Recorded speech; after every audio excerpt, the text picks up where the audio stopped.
Ya. Hola, mi nombre es Ignacio González y mi estudio en torno al libro de Michel Foucault, Vigilar y Castigar. El título que yo puse y en torno a lo que va mi investigación es el rol arquitectónico dentro de lo que es el control social. Eh, bueno, Vigilar y Castigar es un texto que analiza la transformación del derecho penal a través de distintas etapas que construyen en una constante búsqueda de la humanización por parte de lo que es la sociedad.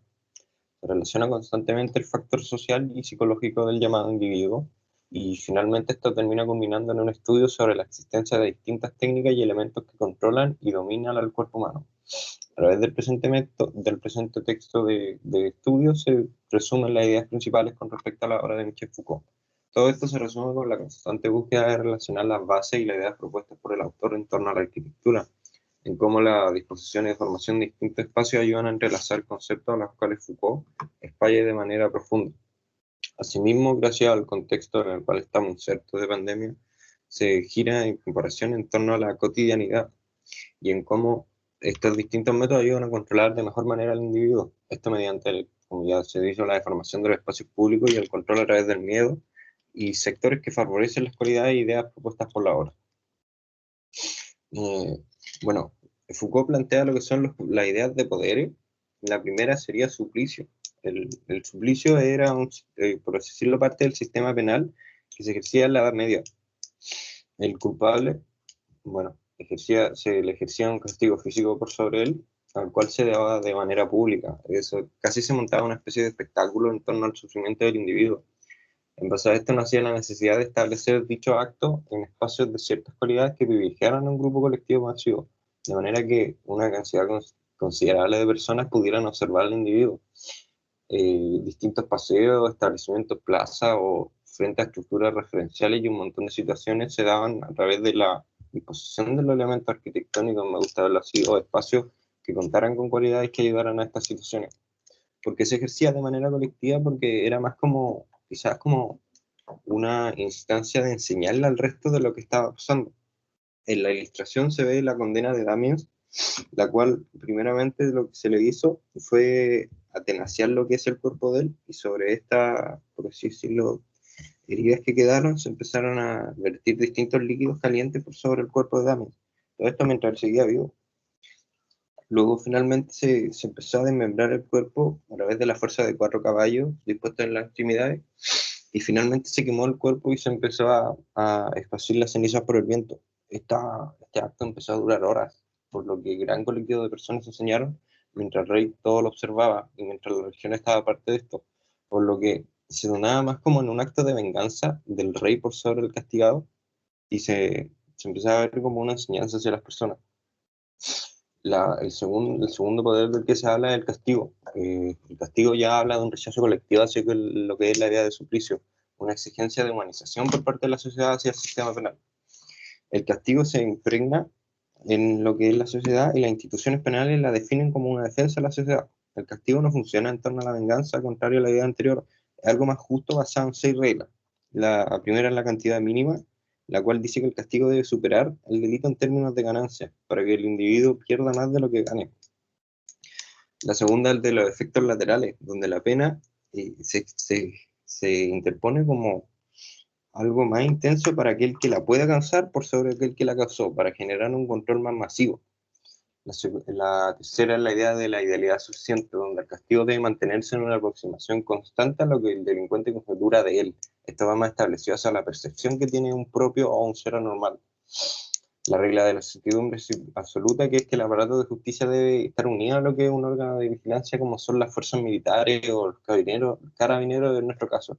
Esto se establece para quebrar la esperanza de la impunidad, para impedir la fragilidad sobre el aparato de leyes en el cual establecen estas reglas. La regla de la verdad común empieza a establecer, por así decirlo, las investigaciones más desde una base empírica, más dejarla en la religión y las creencias anteriores que se tenían, por ejemplo, en la Edad Media. La regla de la especificación óptima, que vendría a ser la última, es la implementación de un código exhaustivo y explícito para definir de mejor manera o de manera precisa cada tipo de infracción, que se entienda qué es lo que es delito y qué es lo que no es. Ya entendiendo más como estos dos poderes, podemos empezar a pasar lo que es la disciplina, que yo creo a la cual como nosotros como estudiantes de la arquitectura estamos mucho más insertos.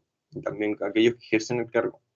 El castigo en forma de ejercicio, bueno, primeramente dar a entender que en el texto se plantea que el castigo ejercido dentro de las prisiones, a modo de institución, se impregna en la sociedad a través de este poder llamado disciplina. La disciplina como tal se establece presente en instituciones en edades anteriores, instituciones militares, por lo que era ya algo previamente establecido como método de dominación. La disciplina son métodos que permiten el control y operaciones del cuerpo, de manera de impregnar el cuerpo y generar como cuerpos más dóciles y más útiles para lo que son los superiores. Bueno, uno de estos métodos vendría a ser el prescribir maniobra, que es la objetivación de los sujetos a través del tiempo con límites. Otro sería el imponer ejercicio, actividades que son actividades dominantes que se resultan agradables a lo que son las personas, si mal no recuerdo. Y la otra era la construcción de cuadros, que era simular actividades para que finalmente los sujetos se acostumbren. Era ideas súper básicas que estaban impregnadas en el texto, pero que finalmente ayudan a entender lo que son los siguientes conceptos, que uno sería la vigilancia jerárquica, que este concepto va mucho más a la mano de lo que es la arquitectura, que viene desde la forma de vigilar sin que la persona sepa que la están vigilando. Esto gracias a que, contrario a lo que pasaría si es que la persona fuera consciente de lo que lo observa, existiría un cambio radical del comportamiento de esto. Luego tenemos el castigo disciplinario, el cual consta de una corrección al individuo en la medida de cómo éste se comporte. En torno a esto, la percepción natural que tiene el individuo con respecto al bien y al mal. Lo que realmente se castiga en este aspecto son las desviaciones con respecto a la normalidad, según plantea Foucault. Como los seres anormales son aquellos que nos sirven lo cotidiano. Y finalmente el examen, que el mejor ejemplo sería yo a través de este presente video, es donde se pone al individuo bajo observación y se recibe una evaluación de sus actividades, resultando así en una sanción en caso de que yo cometa algún error. Y contrario a esto, se le premia. De esta manera se recogen datos y yo me empiezo a transformar en lo que son un objeto de estudio a través de lo que es una base de datos, más que yo como mi persona. La materialización de lo que son todas estas, de lo que es la disciplina, se impregna dentro de una estructura llamada panóptico, como lo plantea Foucault, una estructura que mediante la exposición geométrica gradual se inducía al individuo en un estado permanente de vigilancia, garantizando así un buen comportamiento a través del poder, sin que éste necesariamente estuviera presente. Se establecía así como una instancia omnipresente por sobre la composición arquitectónica. Es interesante ver cómo la concepción del poder que mantiene la arquitectura se relaciona con los conceptos establecidos de Foucault, para así lograr, por así decirlo, un ataque sobre la percepción del individuo, al cual se desea mantener estable. En torno a esto, yo, viendo la arquitectura, me pregunté qué tanto impacta la composición arquitectónica por sobre estos poderes.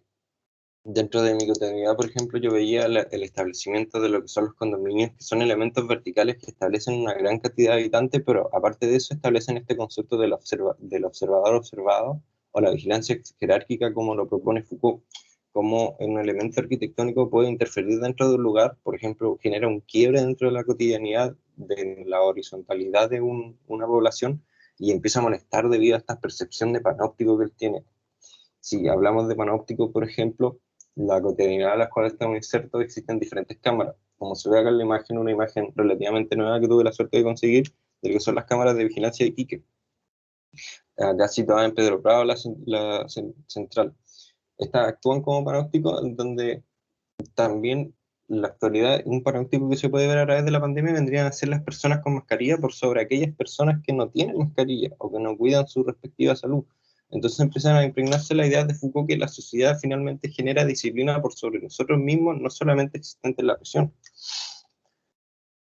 Otro punto que me gustó fue la falsa sensación de seguridad que se implementaba en cierto punto estratégico para controlar las normales dentro de lo que es la pandemia. No es tan constante como se tendría la percepción que hubiera sido, ya que nosotros mismos, como dije anteriormente, empezamos a ejercer esta cotidianidad por sobre aquellas personas anormales dentro del contexto, por lo que el poder disciplinario sí se instala de manera omnipresente, como lo plantea el libro.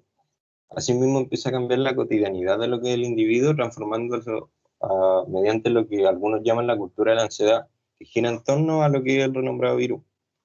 El cambio de ejercicio dentro de lo cotidiano se da a través del orden y la disposición de los espacios del uso público. Se implementan instancias de control sobre umbrales y nodos y se ordena al individuo emplazarse en ciertos puntos para lograr el mayor orden de los colectivos y así evitar la aglomeración. Como la disposición de, por ejemplo, la totalidad de una estructura como sería SOFRI, se utiliza lo que es el umbral para disponer de, de aquellas personas colectivos y finalmente ordenarlo para seguir las normas de esta nueva cotidianidad a la cual estamos insertos en nuestro contexto temporal. Por ende, el colectivo social se empezó a ver condicionado a cambiar su rutina en torno a esta cultura, ocupando así elementos arquitectónicos de apoyo importantes, como son la transformación de los espacios públicos y privados.